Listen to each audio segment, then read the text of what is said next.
There's four important aspects to this, and we've got four asks within those aspects. So first is what's included.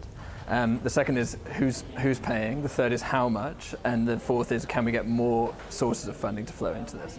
So in terms of what's included, clarity on whether it's mitigation and adaptation and loss and damage, or whether they're going to be treated by separate funds.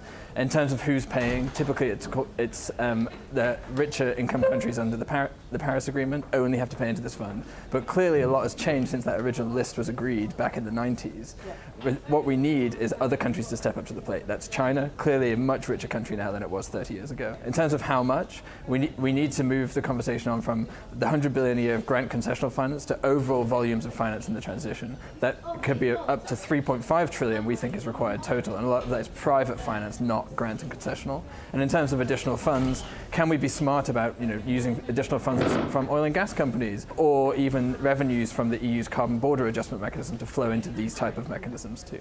وماذا عن المساهمات الوطنية المحددة لكل دولة ال NDCs؟ ما هي الأولويات في الوقت الراهن؟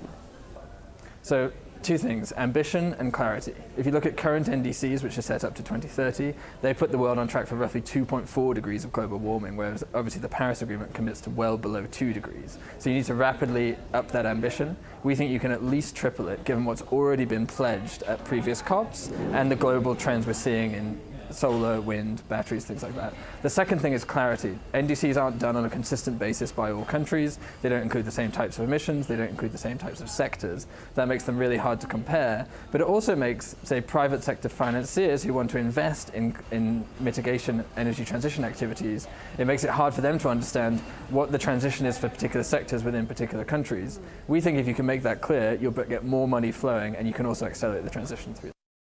برأيك كيف يمكن زيادة الاستثمارات في المساهمات الوطنية المحددة ال NDCs، وما هو دور المفوضية في تعزيز الاستثمارات في كل التعهدات المختلفة في البلدان المختلفة؟ So we produced a paper earlier this year on trying to say how ambitious should you be in NDCs and what's required to make them investable.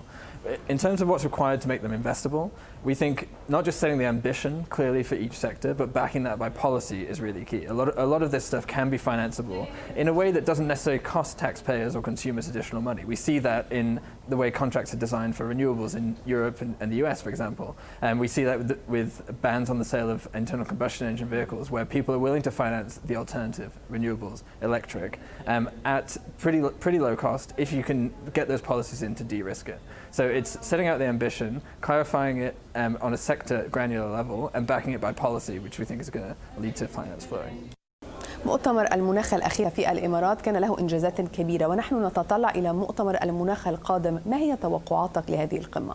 I think people have a tendency to look at every COP as that's going to be the COP to solve the climate crisis. And I think no particular COP has solved the climate crisis, and that shouldn't be the expectation. This one people are seeing as a bit more of a technical COP. But I think the key thing that will need to be agreed as part of this is this new collective quantified goal on finance.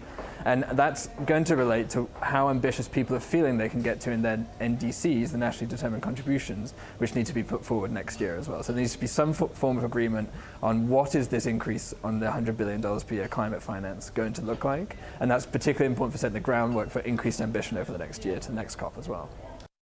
وبالنسبة لما تم تحقيقه منذ مؤتمر المناخ السابق وأيضا خلال السنوات القليلة الأخيرة، كيف تقيم مدى التقدم ومستوى المفاوضات حتى الساعة، وهل أنت متفائل بشأن الجدول الزمني مستقبلا؟ Well, I think two things are true. Emissions are still rising, but the energy transition is underway at the same time. So we have made a lot of progress since Paris, but clearly it's not enough, because when people assess future trajectories of where we're going in the world, they're not commonly looking at worlds below 2 degrees of warming, and that's essential to meeting the Paris Agreement overall. But we've got some major victories here. Wind costs are down 90%, solar costs are down over 90%, batteries are down 90%. To the extent that new vehicle sales in China, more than half of those are electric rather than fossil-fueled vehicles. Almost all of the increase in electricity generation now is renewable, not fossil-based, and that is going in an exponential ways in many markets, which means we can be quite excited about what the future looks like, particularly for electricity and road transport. That said, you need to extend that progress into other sectors as well if we're really going to achieve these long-term goals. وبرأيك ما هي أكبر وأهم التحديات التي تواجه زيادة التمويل نحو التحول إلى الاقتصاد الأخضر؟ I think one thing that's worked really well in getting private finance into where we're seeing it today is policy, and policy also means de-risking. It doesn't necessarily mean subsidies for low carbon technologies, but it means de-risking instruments. So an example of that is for renewables in many countries you say, well, you're guaranteed a fixed price. In China that's the case, in the EU it's the case, in India that's the case as well. And that means that renewable developers will come forward and say, okay, we will build a project for that fixed price, we're guaranteed that price over a certain period, and that allows us to build it. The more we can extend that to all countries and apply that kind of thinking in other sectors of the economy as well, that's what's really going to change the game here. أطلقت المفوضية مؤخرا تقرير يشدد على أهمية تعزيز الاستثمارات نحو التحول الأخضر، فهل يمكن أن تعطينا فكرة عن أبرز التوصيات التي جاءت في هذا التقرير؟ Yeah, sure. So we point out that you need about $3.5 trillion per year for the global energy transition, and we already have about $2 trillion of that flowing per year today. So we're getting towards where we think we need to be. The key thing in all countries is actually effective policy. So do things like by a certain date say we're not selling any more new fossil fueled vehicles, and that means that the clean vehicle, the battery electric vehicle market will spring up instead and we can deliver against that. We're seeing that in China, we're seeing that in Europe, I'm sure we'll see that increase in other countries as well. So clarifying the policy is really, really key. In some countries and geographies, that alone is not necessarily enough. You might need additional de-risking instruments, like I've mentioned as well, but you might need additional source of public finance as well to bring in more private finance alongside that. And that could say, look, if this project goes bad for some reason, we'll take the first loss on that project. We will take that risk as a public institution, say the World Bank or another multilateral development bank, and that gives private sector more confidence that for them to invest in these projects as well. And that's going to be quite critical to scaling, where we do see quite a big investment gap in emerging markets and developing economies, where it's kind of about $300 billion a year flowing into those countries for the energy transition, and we think it needs to be about $900 billion total. وكيف يمكن إنجاز وتحقيق كل هذه التوصيات على أرض الواقع؟ Well, the main intention of our report on finance is to actually clarify the overall numbers around this. I think a lot of people look at this debate around the new collective quantified goal on finance and say, well, we need to dramatically scale up the amount of concessional or grant finance, so basically debt-free money that goes to the energy transition. What we're saying is actually, no, the vast majority of money can be private sector finance, like it already is flowing on a global level.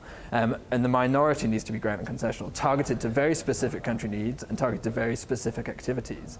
If we can support the debate by introducing those facts into it, I think it can clarify the relative role of grant and concessional versus private finance, and hopefully that clarity can allow further funding to unlock a lot of the priorities that we want to unlock. إلى أي مدى من الممكن أن يؤثر دخول إدارة جديدة الحكم في الولايات المتحدة على كل المفاوضات العالمية الدائرة حول المناخ؟ And the US being such a big economy is going to have an effect on the global level. But I think the good news in the energy transition is in cheap wind, cheap solar and cheap batteries, we've unleashed an energy transition which is now unstoppable. So the question is not will the energy transition continue, it's at what pace will it continue. I think that's ultimately what the outcome of the election might dictate.